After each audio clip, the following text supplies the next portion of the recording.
গৌরাঙ্গ মহাপ্রভুকে জায়গা না দিত, আজ এই হরিবাসর কি হতো? কি গো মায়েরা, আপনাদের হরিনাম শোনা হতো না? আর সত্যি কথা বলতে কীর্তন করে আমাদেরও সংসার চলত না। তাই আজকে বিতরণ করছে মধুর মধুর কৃষ্ণ নাম। ও হরে কৃষ্ণ কৃষ্ণ কৃষ্ণ হরে হরে, হরে রাম রাম রাম হরে হরে। ও হরে কৃষ্ণ হরে কৃষ্ণ রাম রাম রাম রাম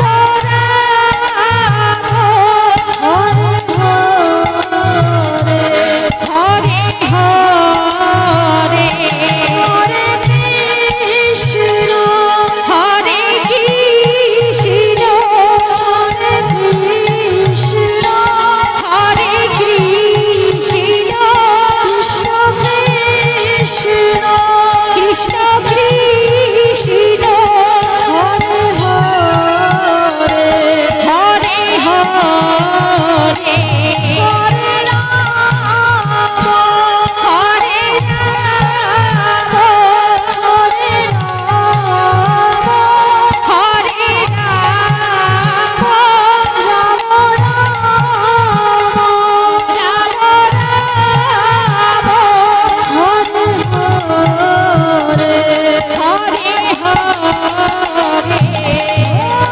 হরে কৃষ্ণ কৃষ্ণ কৃষ্ণ কৃষ্ণ হরে হরে হরে রাম হরে রাম রাম রাম হরে হরে কৃষ্ণ কৃষ্ণ কৃষ্ণ হরে হরে হরে রাম হরে রাম রাম রাম হরে হরে হরে কৃষ্ণ কৃষ্ণ কৃষ্ণ কৃষ্ণ হরে হরে হরে রাম হরে রাম রাম রাম হরে হরে রাম হরে রাম রাম রাম হরে হরে রাম রাম হরে হরে রাম রাম হরে হরে। জয় রাধে। তো হরিনাম গাইতে গাইতে কি করেছে, শ্রীবাস পণ্ডিতকে ডেকে বলে উঠল, শ্রীবাস এদিকে এসো, দয়াময় যা ওই তোমার উঠানের মেন দরজাটা বন্ধ করে এসো। তো মহাপ্রভুর কথা শুনে শ্রীবাস পণ্ডিত গিয়ে যেমন এনে একটা পাল্লা ভেজিয়ে দিচ্ছে, আরে আরে দুটো পাল্লাই ভেজিয়ে দাও, দুটো পাল্লাই দিয়ে দাও। দরজাটা দিয়ে করজোর করে বলে উঠল, দয়াময় হরিনাম তো সবার জন্য, কি গো মা, তাহলে দরজা বন্ধ করে হরিনাম হবে কেন? তো মহাপ্রভু শ্রীবাস আঙিনার দরজা বন্ধ করতে বলে আমাদের কি শিক্ষা দিল? মাগো একটা কথা বলি, এই যে গোটা শরীরটা, এই গোটা শরীরটার মধ্যে আমার হাত দুটো দোষী না, আমার পা দুটো দোষী না, আমার নাক দোষ করেনি, আমার কানও দোষ করেনি। দোষ কে করেছে জানেন? এই দুটো চোখ। দেখুন তো কারোর চোখ স্থির আছে? হবার কথা এখানে কীর্তন হচ্ছে, এই আসরের দিকে সবার চোখটা স্থির থাকার কথা ছিল না? আমি চোখের কথা বাদ দিলাম, কারোর ঘাড় একদম স্থির আছে? এখানে যারা যারা বসে আছে এদিক ওদিক সেদিক তাকিয়ে চলেছে, কে কি বলল, কে কি করল। তো সেই জন্য মহাপ্রভু ওই শ্রীবাস অঙ্গনের দরজা বন্ধ করতে বলে আমাদের এই শিক্ষা দিল যে যোগী মনি ঋষি যারা ধ্যান করে, ধ্যান করার আগে দরজা বন্ধ করে। কোন দরজা? নিজের ঘরের দরজা, চোখ দুটো বন্ধ, তাই তো। তো এই চোখ দুটো বন্ধ করলে তবে আমাদের মন স্থির হবে। হরিনাম করতে গেলে আগে দরজা বন্ধ করে নিতে হয়, তবে না হরিনাম হয়। তাই দরজা বন্ধ করে আজকে নিত্যানন্দ প্রভুকে ডেকে বলে উঠল, দাদা, ও দাদা, আজ তুমি যাবে এই কলির জীবের দাঁড়ে দাঁড়ে হরিনাম বিতরণ করতে। সেদিন নিত্যানন্দ প্রভু বলেছিল, ভাই আমায় ক্ষমা কর, আমি একা হরিনাম দিতে যাব না। কলির জীব যা দুষ্টু, আমায় যদি বেঁধে রাখে তুই তো খবর পাবি না ভাই, তাহলে আমার সঙ্গে কাউকে পাঠা।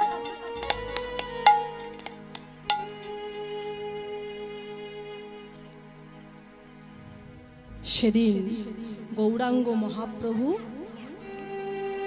হরিদাস প্রভুকে পাঠিয়েছিল নিত্যানন্দের সঙ্গে, যাও হরিনাম বিতরণ করো। আর হরিদাস ঠাকুরকে নিয়ে নিত্যানন্দ প্রভু যেমনই না ওই নবদ্বীপের পথে পা বাড়িয়েছে, দেখা হয়ে গেছে দুজনের সঙ্গে।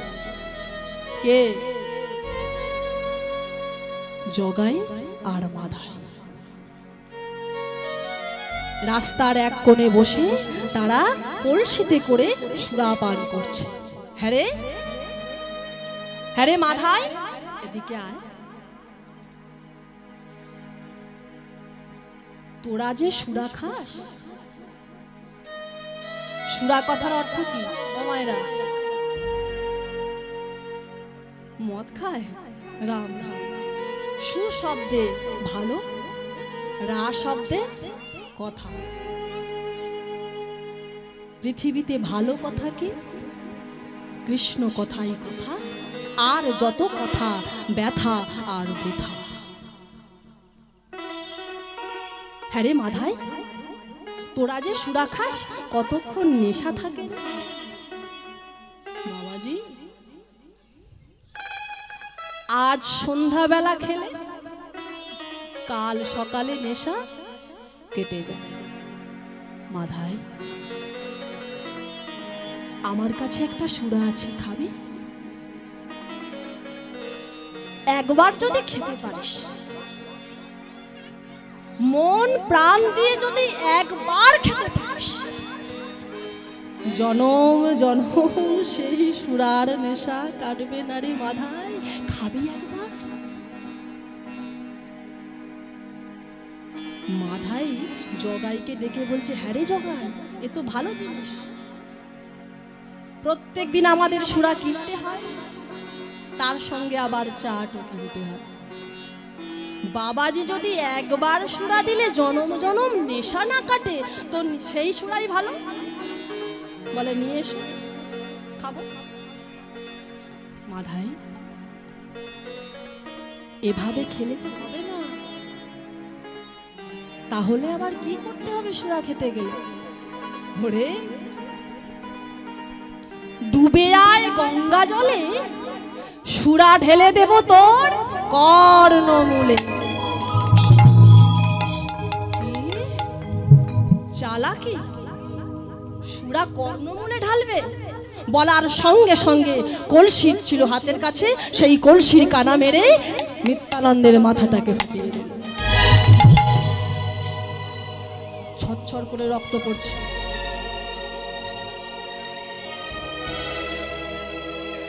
ওমা, ছটছট করে রক্ত পড়ছে, তবু নিত্যানন্দ বলছে, মাথায় একবার বল, একবার কৃষ্ণ নাম।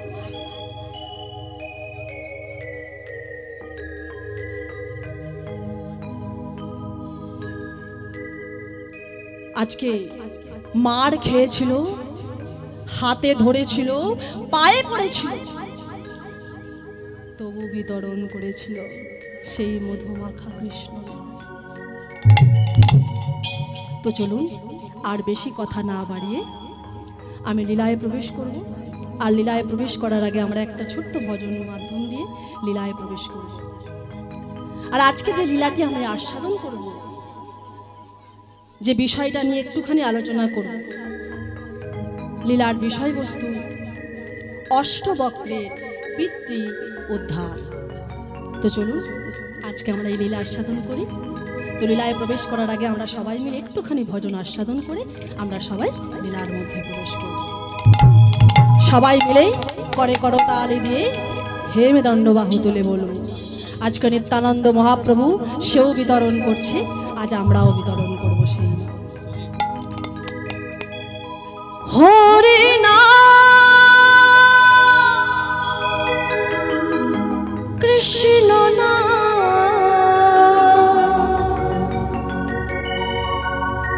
গে যা অবিরা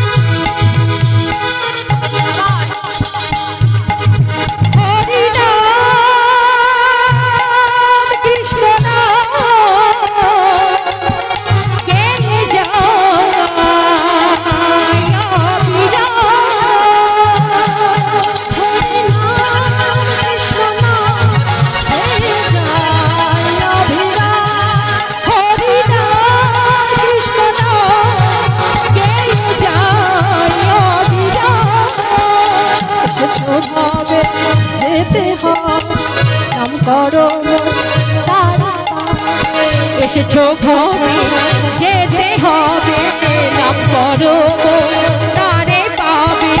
এসেছো ভাবে যেতে হবে, নাম করো তারে পাবে। এসেছো ঘরে যেতে হবে, নাম করো তারে পাবে। তাই গৌর রাধে শ্যাম হরে কৃষ্ণ হরে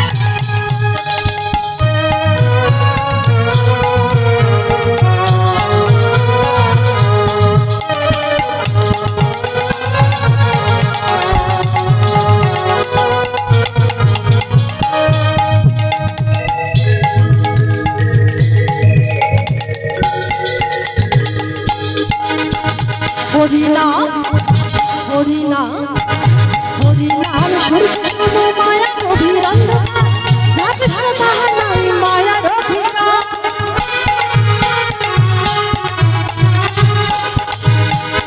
হরিনাম সূর্য সম মায়ার গভীর অন্ধকার, যাহা কৃষ্ণ তাহা নয় মায়ার অধিকার। হরিনাম সূর্য সম মায়া গভীর অন্ধকার, যা কৃষ্ণ তাহা নাই মায়ার অধিকার। হরিনাম সূর্য সম মায়ার গভীর অন্ধকার, যাহা কৃষ্ণ তাহা নয় মায়ার অধিকার। শ্রীচৈতন্য নিত্যানন্দ অদ্বৈত সীতা, হরি গুরু বৈষ্ণব ভাগবত গীতা। শ্রীচৈতন্য নিত্যানন্দ শ্রী অদ্বৈত সীতা, হরি গুরু বৈষ্ণব ভাগবত গীতা। এসবই মন তোমার জন্য, এসবই মন তোমার জন্য, এসবই মন তোমার জন্য, এসবই মন তোমার জন্য। তাই গৌর রাধে শ্যাম হরে কৃষ্ণ হরে হরে কৃষ্ণ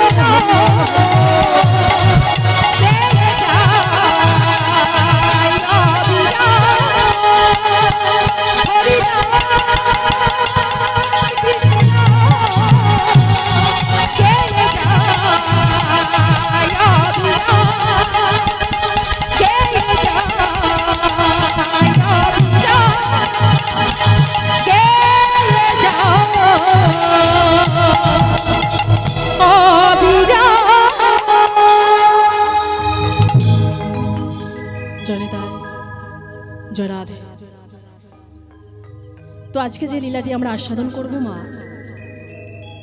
বৃন্দাবন থেকে একটুখানি উপরের দিকে উঠবো আজকে, কেমন? বৃন্দাবন থেকে একটুখানি উপরের দিকে একটা বন আছে, যে বনে সাধনা করলে সিদ্ধি লাভ করা যায়।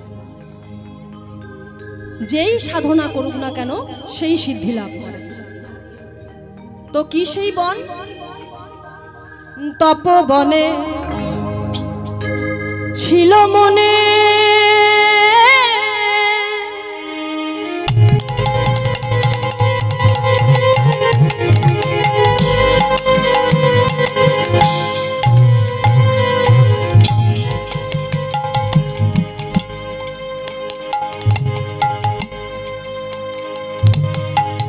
বনটির নাম কি? তপবনে ছিল মনে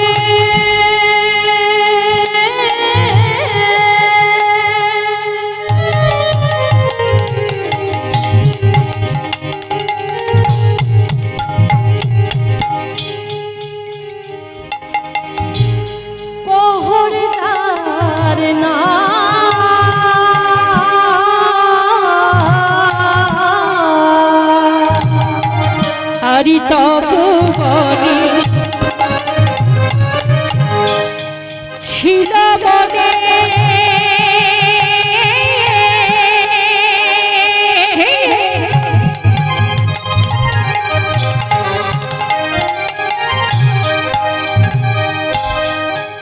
কহর যার না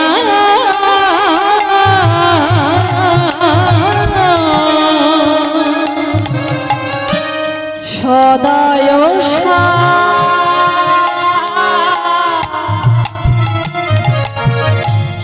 তিকতারা পূজে নারায়ণ নারায়ণ সদায়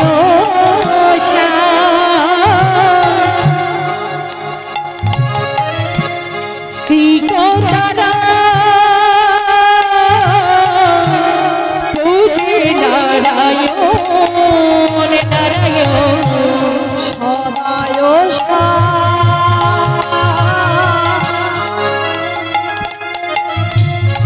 তিকতারা পূজে নারায়ণ।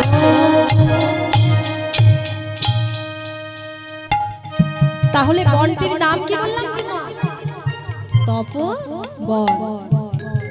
আর মণিটির নাম কি বললাম? কহর মণি।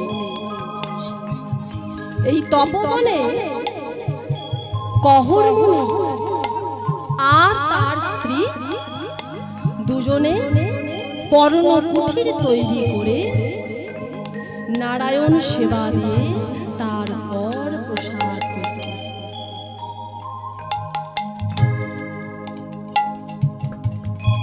তো একটা কথা বলি মা, স্বামী স্ত্রী যদি একই পথের পথিক না হয় সেই সংসারে শান্তি হবে? কি গো মায়েরা? মায়েরা ভালো জানো।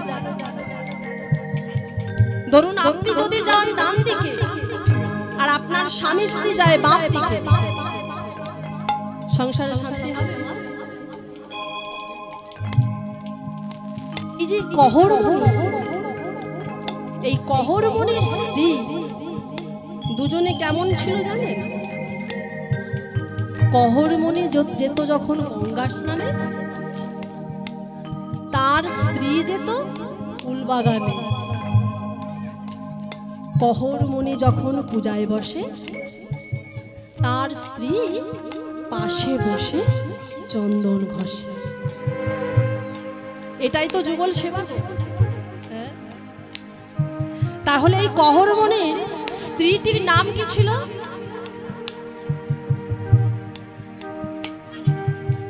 এই কহরমণির স্ত্রী ছিল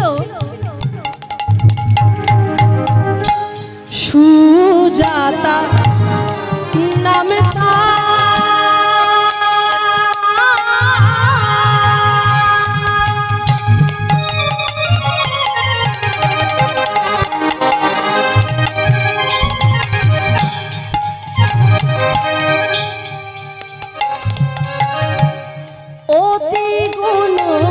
সতী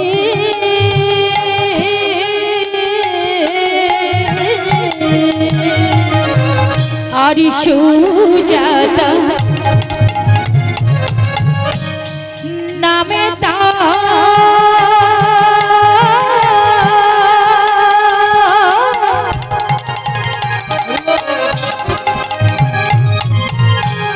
অতি গুণবতী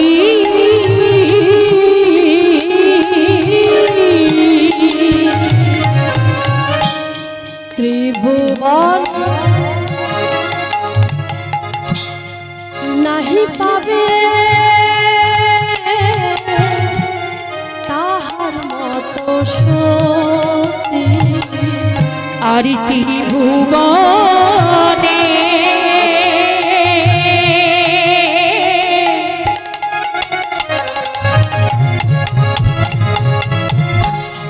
নাহি পাবে তাহার মতো সতী ত্রিভুবন নাহি পাবে তাহার মতো সতী আর ত্রিভুবনে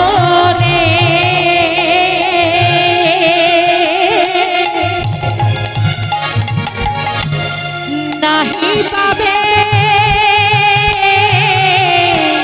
তাহার মতো